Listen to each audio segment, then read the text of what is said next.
ಅಖಿಲ ಭಾರತ ವೀರಶೈವ ಲಿಂಗಾಯತ ಮಹಾಸಭಾ ಚಿಕ್ಕಮಗಳೂರು ತಾಲೂಕು ಘಟಕದ ವತಿಯಿಂದ ಶ್ರೀ ಜಗದ್ಗುರು ರೇಣುಕಾಚಾರ್ಯರ ಜಯಂತಿ ಯುಗಮಾನೋತ್ಸವ ಹಾಗೂ ಶ್ರೀ ಭಕ್ತಿ ಭಂಡಾರಿ ಬಸವೇಶ್ವರರ ಜಯಂತಿ ಕಾರ್ಯಕ್ರಮವನ್ನು ಚಿಕ್ಕಮಗಳೂರು ನಗರದ ಶ್ರೀ ಜಗದ್ಗುರು ರೇಣುಕಾಚಾರ್ಯರ ಸಮುದಾಯ ಭವನದಲ್ಲಿ ಹಮ್ಮಿಕೊಳ್ಳಲಾಗಿತ್ತು.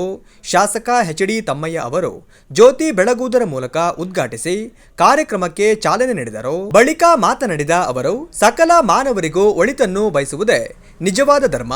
ಹಚ್ಚುವುದಾದರೆ ದೀಪ ಹಚ್ಚಬೇಕೇ ಹೊರತು ಬೆಂಕಿಯನ್ನಲ್ಲ, ಆರಿಸುವುದಾದರೆ ನೋವನ್ನ ಆರಿಸಬೇಕೇ ಹೊರತು ನಗುವನ್ನಲ್ಲ. ಇದನ್ನು ರೇಣುಕಾಚಾರ್ಯರು ರೇಣುಕಾ ಗೀತೆಯಲ್ಲಿ ಬೋಧಿಸಿದ್ದಾರೆ. ಸಪ್ತ ಸೂತ್ರ ಹೇಳಿದ ಬಸವೇಶ್ವರರು ಸುಳ್ಳು ಮಾತನಾಡಬಾರದೆಂದು ಹೇಳಿದ್ದಾರೆ. ಅರಿತು ಆಚರಿಸಿ ಬಾಳುವುದೇ ನಿಜವಾದ ಧರ್ಮ ಎಂದು ಪೂರ್ವಜರು ಒತ್ತಿ ಹೇಳಿದ್ದಾರೆ ಎಂದು ವಿವರಿಸಿದ್ದಾರೆ.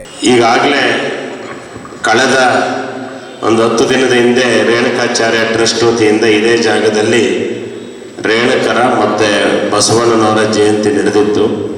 ಇವತ್ತು ನಮ್ಮ ವೀರಶೈವ ಲಿಂಗಾಯತ ಮಹಾಸಭಾದ ತಾಲೂಕು ಘಟಕದಿಂದ ಇವತ್ತು ನಡೆಸ್ತಾ ಇರ್ತಕ್ಕಂಥ ಸಂತೋಷ.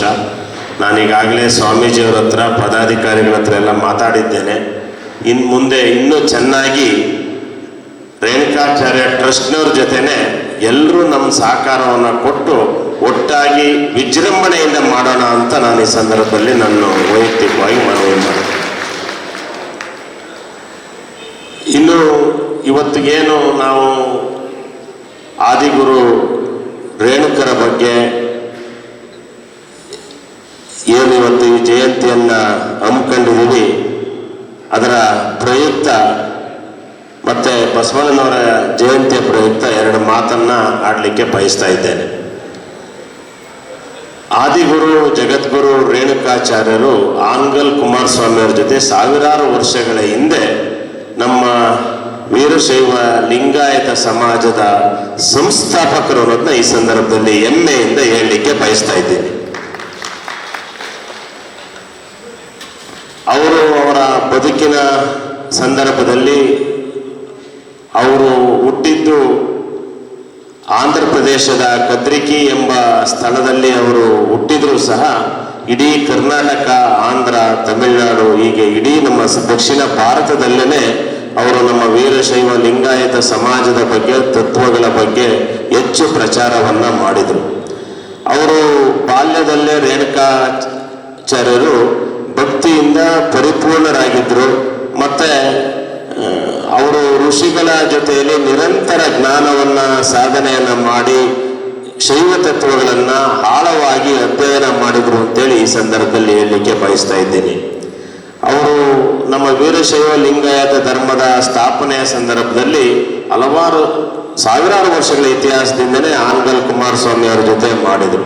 ಅವರು ವೀರಶೈವ ತತ್ವಶಾಸ್ತ್ರವನ್ನು ಜನಸಾಮಾನ್ಯರಿಗೆ ತಲುಪಿಸಲು ಹಾಗೂ ಅದನ್ನು ದೈನಂದಿನ ಜೀವನದ ಭಾಗವನ್ನು ಮಾಡಲಿಕ್ಕೆ ಅವರ ಇಡೀ ಜೀವನವನ್ನೇ ಶ್ರಮಿಸಿದರು ಅನ್ನೋದನ್ನು ಈ ಸಂದರ್ಭದಲ್ಲಿ ಹೇಳಲಿಕ್ಕೆ ಬಯಸ್ತಾ ಇದ್ದೇನೆ. ಜೊತೆಗೆ ಪರಮ ಶಿವನ ಒಂದು ಆರಾಧನೆಗೆ ರೂಪಕ ಮತ್ತು ಕರ್ಮಕಾಂಡಗಳನ್ನು ತೊರೆದು ಶುದ್ಧ ಮನಸ್ಸಿನಿಂದ ಪೂಜಿಸುವ ತತ್ವವನ್ನು ಅಭಿವೃದ್ಧಿಪಡಿಸಿದ್ದು ನಮ್ಮ ರೇಣುಕಾರ್ಯರು ಅನ್ನೋದನ್ನು ಈ ಸಂದರ್ಭದಲ್ಲಿ ಹೆಮ್ಮೆಯಿಂದ ಹೇಳಲಿಕ್ಕೆ ಬಯಸ್ತಾ ಇದ್ದೇನೆ. ಇಡೀ ಜಗತ್ತು ತಿರುಗಿ ನೋಡಿರ್ತಕ್ಕಂತಹ ಧಾರ್ಮಿಕವಾಗಿರ್ತಕ್ಕಂಥ ಒಂದು ಸತ್ಕ್ರಾಂತಿಯನ್ನು ಇದೇ ಸಮನ್ವಯತೆಗಾಗಿ ಹುಟ್ಟಾಕಿದ್ರು, ಮಾಡಿದರು.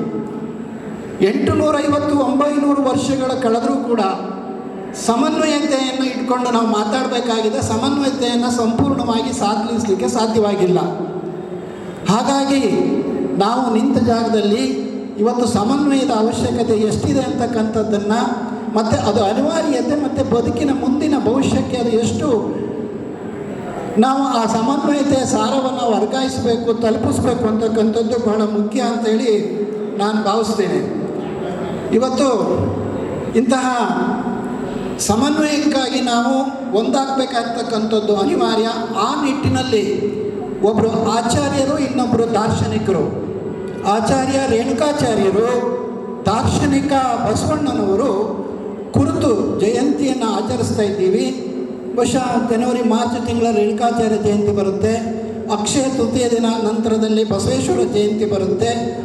ಆ ಜಯಂತಿಯ ನೆಪವಾಗಿ ಒಂದು ಸಕಾರಣಕ್ಕಾಗಿ, ಒಂದು ಕಾರ್ಯಕಾರಣಕ್ಕಾಗಿ ಅಖಿಲ ಭಾರತ ವೀರಶೈವ ಲಿಂಗಾಯತ ಮಹಾಸಭಾದ ನಿಶಾಂತ್ ಮತ್ತು ಅವರ ತಂಡ ಬಹುಶಃ 1 ತಿಂಗಳಿಂದ ಸಕ್ರಿಯವಾಗಿ ಈ ಕಾರ್ಯಕ್ರಮಕ್ಕೆ ಬದ್ಧತೆ ಮತ್ತು ಕಾಳಜಿಯಿಂದ ತೊಡಗಿಸ್ಕೊಂಡಿದೆ. ಪ್ರತಿ ಮನೆಗೆ ಅವರು ತಂಡ ಹೋಗಿದೆ, ಆಹ್ವಾನ ಪತ್ರಿಕೆಯನ್ನು ಕೊಟ್ಟು ಆಹ್ವಾನಿಸಿದೆ. ಅದಕ್ಕೆ ಬೇಕಾಗಿರ್ತಕ್ಕಂಥ ಸಿದ್ಧತೆಯನ್ನು ವಯಸ್ಸಿನಲ್ಲಿ ಇನ್ನೂ ಚಿಕ್ಕದಾಗಿರ್ತಕ್ಕಂಥ ನಿಶಾಂತ್ ಒಂದು ಒಳ್ಳೆಯ ತಂಡವನ್ನು ಕಟ್ಟಿಕೊಂಡು ಹೊಸದಾಗಿರ್ತಕ್ಕಂಥ ಏನಾದ್ರು ಒಂದು ಸಮಾಜಕ್ಕೆ ಕೊಡಬೇಕು ಅಂತಕ್ಕಂಥ ತುಡಿತದಿಂದ ಈ ಕಾರ್ಯಕ್ರಮವನ್ನು ಆಯೋಜನೆ ಮಾಡಿ.